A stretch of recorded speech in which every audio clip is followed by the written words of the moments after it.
ಇವತ್ತು ಗೌರಿ ಕಲ್ಯಾಣ ಎಪಿಸೋಡ್ ಸ್ಟಾರ್ಟಿಂಗಲ್ಲಿ ಇವಾಗ ಮೋನಿಕಾ ಅಂತ ಏನಿರ್ತಾರಲ್ಲ ಅವ್ರದ್ದು 85,000 ರೂಪಾಯಿದು ಆರ್ಡ್ರ್ ಬಂದಿರ್ತೈತಿ. ಕ್ಯಾಶ್ ಆನ್ ಡೆಲಿವರಿ ಕೊಟ್ಟಿರ್ತಾಳೆ. ಅದು ದುಡ್ಡು ಕೊಡೋಕೆ ಮೋನಿಕಾ ಹತ್ರ ದುಡ್ಡು ಇರೋಲ್ಲ. ಮೋನಿಕಾ ಹತ್ರ ದುಡ್ಡು ಇರಬೇಕಾದ್ರೆ ಚಂಚಲ ಇದು ಬಂದು ನಾನು ಕೊಡೋಲ್ಲ, ಏನಾದರೂ ಮಾಡ್ಕೊಳ್ಳಿ ಅಂತೆಲ್ಲ ಕೋಪ ಮಾಡ್ಕೊಂಡು ಅಲ್ಲಿದ್ದ ಹೋಗ್ಬಿಡ್ತಾ. ಯಾರಾದರೂ ಕೊಟ್ಕೊಳ್ಳಿ, ಏನಾದರೂ ಮಾಡ್ಕೊಳ್ಳಿ ಅಂತೆಲ್ಲ ಹೇಳಿ ಹೋಗ್ಬಿಟ್ಟಾಗ ಆವಾಗ ಸರಿತಾ ಮತ್ತು ಅವರೆಲ್ಲ ಇವ್ರಿಗೆ ಸತಾಯಿಸ್ಬೇಕಂತ ಕಾಯ್ತಾ ಇರ್ತಾರಲ್ಲ ಅಂತ ಹೇಳಿ ಹೋದಾಗ ಅಲ್ಲಮ್ಮ ಚಂಚಲ, ಈಗ ಮೋನಿಕಾ ಇದ್ದಾಳಲ್ಲ ನಿನ್ನ ಸೊಸೆ, ಇವಾಗ ನಿನ್ನ ಸೊಸೆ ಏನು ಮಾಡೋಕ್ಕಾಗಂಗಿಲ್ಲ ಅಂತೆಲ್ಲ ಗೊತ್ತಿಲ್ಲದೆ ಏನೋ ಆಸೆ ಪಟ್ಟು ತೊಗೊಂಡಿದ್ದಾಳ. ಇದೊಂದು ಸಲ ಅವಳನ್ನು ಕ್ಷಮಿಸಿಬಿಡು, ಮುಂದೆ ಈ ರೀತಿ ಆಗ್ಲಾರ್ದಂಗೆ ನೋಡಿಕೊಂಡು ಅವಳ ಜೀವನ ಮಾಡ್ತಾ ಅಂತ ಅಜ್ಜಿಯದೇ ಆಶಾ ಅವರೇ ಹೇಳ್ತಾರೆ.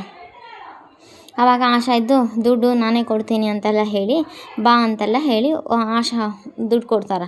ಆಶಾ ದುಡ್ಡು ತೊಗೊಂಬರ್ತೀನಿ ಅಂತೆಲ್ಲ ಹೋಗ್ತಾರೆ. ಇದೇ ಟೈಮ್ಗೆ ಈ ಕಡೆ ಸರಿತಾ ಕೂಡ ಚಂಚಲ ನೋಡಿ ನಗ್ತಾ ಇರಬೇಕಾದ್ರೆ ಆಶಾ ದುಡ್ಡು ತೊಗೊಂಬಂದು ತಗೋ ಚಂಚಲ ಅಂತೇಳಿ ಕೊಡ್ತಾನೆ. ಅಂತ ಹೇಳಿದಾಗ ಯಾಕೆ ನನಗೆ ಯಾಕೆ ಕೊಡ್ತಾ ಇದ್ದೀರಾ, ಹೋಗಿ ನೀವೇ ಕೊಡ್ಬೋದು ತಾನೇ ಅಂದ ತಕ್ಷಣ ಅಯ್ಯೋ ಚಂಚಲ, ಮೌನಿಕಾ ಈಗ ನಿನ್ನ ಸೊಸೆ, ಏನೇ ಆಗಲಿ ಈ ಜವಾಬ್ದಾರಿ ನೀನೇ ತೊಗೋಬೇಕು ತಾನೇ, ಹೋಗಿ ನೀನು ಕೈಯಾರ ದುಡ್ಡು ಕೊಡು ಅಂತೆಲ್ಲ ಹೇಳ್ತಾ. ಯಾಕೆ ಅದು ನಾನು ಕಿಂಡಲ್ ಮಾಡೋಕ್ಕೆ ಮಾಡ್ತಾ ಇದ್ದೀರಾ ಅಂದ ತಕ್ಷಣ ಅಲ್ಲ, ಇರೋ ಸತ್ಯ ಹೇಳಿದರೆ ಯಾಕಮ್ಮ ಇಷ್ಟೊಂದು ಕೋಪ ಮಾಡ್ಕೊತೀಯ ಅಂತೆಲ್ಲ ಇಷ್ಟೊಂದು ಕೋಪ ಮಾಡ್ಕೊತೀಯ ಅಂತೆಲ್ಲ ಹೇಳ್ತಾರೆ. ಆಗಲಿ ನಿನಗಿಂತ ಎಷ್ಟೇ ಆದರೂ ಚಂಚಲ ನಿನ್ನ ಸೊಸೆ ನಿನಗಿಂತ ಒಂದು ಕೈ ಜಾಸ್ತಿ ಅಂತೆಲ್ಲ ಹೇಳಿ ಸರಿತಾ ಮತ್ತು ಆಶಾ ಇಬ್ಬರು ನಗ್ತಾ ಇರ್ತಾರೆ. ಇದ್ದಾಳಲ್ವಾ ಅದಕ್ಕೆ ನನಗೂ ಖುಷಿ ಆಗ್ತಾ ಇರೋದು ಅಂತೆಲ್ಲ ಸರಿತಾ ಹೇಳ್ತಾ. ಈ ಕಡೆ ಡೆಲಿವರಿ ಬಾಯ್ಗೆ ಚಂಚಲ ದುಡ್ಡು ಕೊಟ್ಟು ಕೋಪ ಮಾಡಿಕೊಂಡು ಮನೆ ಒಳಗಡೆ ಬರ್ತಾ ಇರಬೇಕಾದ್ರೆ ಆದರೂ ಕೂಡ ಈ ಟೈಮ್ನಲ್ಲಿ ನಿನ್ನ ನೋಡೋಕ್ಕೆ ತುಂಬ ಖುಷಿ ಆಗ್ತಿದೆ ಚಂಚಲ ಅಂತ ಸರಿತಾ ಹೇಳ್ತಾ. ಮತ್ತು ಆಶಾ ಇಬ್ಬರು ಕೂಡ ಚಂಚಲ ನೋಡಿ ನಗ್ತಾ ಅಲ್ಲಿದ್ದ ಹೋಗ್ಬಿಡ್ತಾರೆ. ಈ ಟೈಮ್ಗೆ ಈ ಕಡೆ ಮೋನಿಕಾ ಬಂದಿರೋ ಎಲ್ಲ ಗಿಫ್ಟನ್ನು ತಗೊಂಡ್ಕೊಂಡು ರೂಮ್ಗೆ ಹೋಗಿ ಓಪನ್ ಮಾಡಿ ಎಲ್ಲ ಅದೇನು ಕೊರಿಯರ್ ಡೆಲಿವರಿ ಬಂದ ಎಲ್ಲ ಐಟಮ್ಸ್ನ ನೋಡ್ತಾ ಇರ್ತಾನೆ. ನೋಡ್ತಾ ಫೋಟೋ ತೆಗೆದು ಫುಲ್ ಖುಷಿ ಪಡ್ತಾ ಇರಬೇಕು. ಸಖತ್ತಾಗಿರೋ ಸ್ಯಾರಿ ಕೂಡ ವೇರ್ ಮಾಡಿ ಬರ್ತಿರ್ತಾಳೆ. ಅಂದರೆ ಕೆಳಗಡೆ ಅವ್ರ ರೂಮ್ ಮೇಲುಗಡೆ ಇರ್ತೈತಲ್ಲ, ಕೆಳಗಡೆ ಬರ್ತಾ ಇರಬೇಕಾದ್ರೆ ಮನೆ ಕೆಲಸದವ್ರು ಕೆಲಸ ಮಾಡ್ತಾ ಇರಬೇಕಾದ್ರೆ ಸ್ವಲ್ಪ ನೀರು ಬಿದ್ದುಬಿಡ್ತೈತಿ. ಸ್ವಲ್ಪ ನೀರು ಬಿದ್ದುಗಳೇ ಮೋನಿಕಾ ಮೇಲೆ ನೀರು ಬಿದ್ದು ಮೋನಿಕಾ ಕೋಪ ಮಾಡಿಕೊಂಡು ಏನು ಮಾಡ್ತಾ ಇದ್ದೀರಾ, ನಿಮಗೆ ಸರಿಯಾಗಿ ಕೆಲಸ ಕೂಡ ಮಾಡೋಕ್ಕೆ ಬರೋದಿಲ್ವಾ, ಇದು ಎಷ್ಟು ಕಾಸ್ಟ್ಲಿ ಸೀರೆ ಗೊತ್ತಾ ಅಂದ ತಕ್ಷಣ ಅಯ್ಯೋ ಅಮ್ಮೋರೇ ಏನೋ ಗೊತ್ತಿಲ್ಲದೆ ತಪ್ಪು ಮಾಡಿ ಬಿಟ್ಬಿಡು ಕ್ಷಮಿಸಿ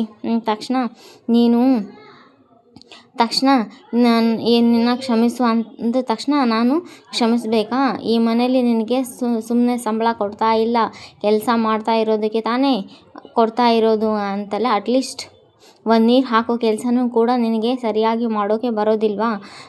ನಾನು ಇವಾಗ ಮಿಸ್ಸಸ್ ಅನಿಕೇತ್, ಅಂದರೆ ಇವಾಗ ನಾನು ಕೆಲಸದಿಂದ ತೆಗಿತೀನಿ ಅನ್ನೋ ಅರ್ಥದಲ್ಲಿ ಹೇಳ್ತಾ ಇರ್ತಾಳೆ. ಏನೇನಾದರೂ ಜಾಸ್ತಿ ಮಾತಾಡಿದರೆ ಕೆಲಸದಿಂದ ಈ ಕ್ಷಣ ಕಿತ್ತಿ ಬಿಸಾಕ್ತೀನಿ ಅಂದಾಗ ಅಯ್ಯೋ ಅಮ್ಮೋರೇ ಆ ರೀತಿ ಎಲ್ಲ ಮಾಡಬೇಡಿ ಅಮ್ಮೋರೇ, ಏನೋ ಗೊತ್ತಿಲ್ಲದೆ ತಪ್ಪು ಮಾಡಿದೆ ಅಂತ ಹೇಳ್ತಾಳೆ. ಆವಾಗ ಅದೇ ಟೈಮ್ಗೆ ಅಲ್ಲಿ ಗೌರಿ ಕೂಡ ಬಂದು ಏನಾಯ್ತಕ್ಕ, ಯಾಕೆ ಇಷ್ಟೊಂದು ಕೂಗಾಡ್ತಾ ಇದೆ ಅಂದರೆ ಈ ಗೌರಿ ಇದೆಷ್ಟು ಕಾಸ್ಟ್ಲಿ ಸೀರೆ ಗೊತ್ತೇನೆ ನಿನಗೆ ಅಂತೆಲ್ಲ ಹೇಳ್ತಾ. ಇದ್ರ ಮೇಲೆ ನೀರು ಚೆಲ್ಬಿಡಿ, ಏನೋ ಗೊತ್ತಿಲ್ಲದೆ ತಪ್ಪಾಯ್ತು ಅಂತ ಸಾರಿ ಹೇಳ್ತಾ ಇದ್ದಾರಲ್ಲಕ್ಕ, ಅದಕ್ಕೆ ಯಾಕೆ ಅಷ್ಟೊಂದು ಓವರಾಗಿ ಆಡ್ತಾ ಇದೆಯಾ, ಪಾಪ ಅಷ್ಟಕ್ಕೂ ಅವ್ರು ನಮ್ಮ ಮನೆ ಕೆಲಸ ಮಾಡಿಕೊಂಡು ಹೋಗ್ತಾ ಇರೋದು ಅಂತೆಲ್ಲ ಹೇಳ್ತಾ ಇರ್ಬೇಕಾದ್ರೆ ನೀನು ಸ್ವಲ್ಪ ಸುಮ್ಮನೆ ಇರ್ತೀಯಾ, ಅವರೇನು ಬಿಟ್ಟಿಯಾಗಿ ಕೆಲಸ ಮಾಡಿಕೊಡ್ತಾ ಇಲ್ಲ ನಮಗೆ, ನಾವು ಸಂಬಳ ಕೊಡ್ತಾ ಇರೋದಕ್ಕೆ ಅವ್ರು ಕೆಲಸ ಮಾಡ್ತಾ ಇರೋದು, ಇಷ್ಟೊಂದು ಬಿಲ್ಡಪ್ಪು ತಗೊಳ್ಳೋ ಅವಶ್ಯಕತೆ ಇಲ್ಲ ಅಂತ ಸಾಕು, ಸುಮ್ಮನೆ ಇರ್ತೀಯಾ, ಅವರು ನಮ್ಮ ಮನೆ ಕೆಲಸ ಮಾಡ್ತಾ ಇರೋದೇ ಅಂದ ತಕ್ಷಣ ನಾವು ಕೂಡ ಅವ್ರನ್ನ ಅಷ್ಟೇ ಗೌರವದಿಂದ ನೋಡ್ಕೋಬೇಕಂತ ಗೌರಿ ಬೈದು ಬಿಡ್ತಾಳೆ ಅವ್ರ ಅಕ್ಕಗೆ. ಬೈತಾ ಇರ್ಬೇಕಾದ್ರೆ ಅದನ್ನೆಲ್ಲ ವಿವೇಕಿ ಕಡೆ ನಿಂತ್ಕೊಂಡು ಕೇಳಿಸ್ಕೊತಾ ಇರ್ಬೇಕಾದ್ರೆ ಇಷ್ಟೊಂದು ಇವರಿಬ್ಬರ ಮಧ್ಯದಲ್ಲಿ ಎಷ್ಟೊಂದು ಡಿಫ್ರೆಂಟ್ ಇದೆ ಅಲ್ಲ ಅಂತೆಲ್ಲ ಹೇಳಿ ಅದೇ ಟೈಮಿಗೆ ಸಾಕು ಸುಮ್ಮನೆ ಇರೇ, ಸುಮ್ಮನೆ ಏನೋ ಗೊತ್ತೋ ಬೈದು ಬಿಡ್ತಾಳೆ ಅವರ ಅಕ್ಕಗೆ. ಅನ್ನೋ ದುಡ್ಡು ಜಾಸ್ತಿ ಆಯಿತು ನಿಂದು ಎಲ್ಲದರಲ್ಲೂ ಮೂಗು ತೂರಿಸ್ಕೊಂಡು ಬಂದುಬಿಡ್ತಾಳೆ ಅಷ್ಟೇ ಅಂತೆಲ್ಲ ಮೋನಿಕಾ ಬೈತಾಳೆ. ನನಗೇನು ಗೊತ್ತಾಗೋದಿಲ್ವಾ ಅಂತ ಹೇಳಿದ ತಕ್ಷಣ ಇವಳು ತುಂಬ ಚೆನ್ನಾಗಿ ಗೊತ್ತಾಗುತ್ತೆ ಅಂತ ವಿವೇಕ್ ಹೇಳ್ತಾನೆ. ಸಾಕು ಸುಮ್ಮನೆ ಇರು ಅಂತೆಲ್ಲ ಹೇಳಿಬಿಟ್ಟು ಗೌರಿ ಅಲ್ಲಿದ್ದ ಸಮಾಧಾನ ಮಾಡಿ ಕಳಿಸ್ಬಿಡ್ತಾಳೆ ಕೆಲಸದವ್ರನ್ನ.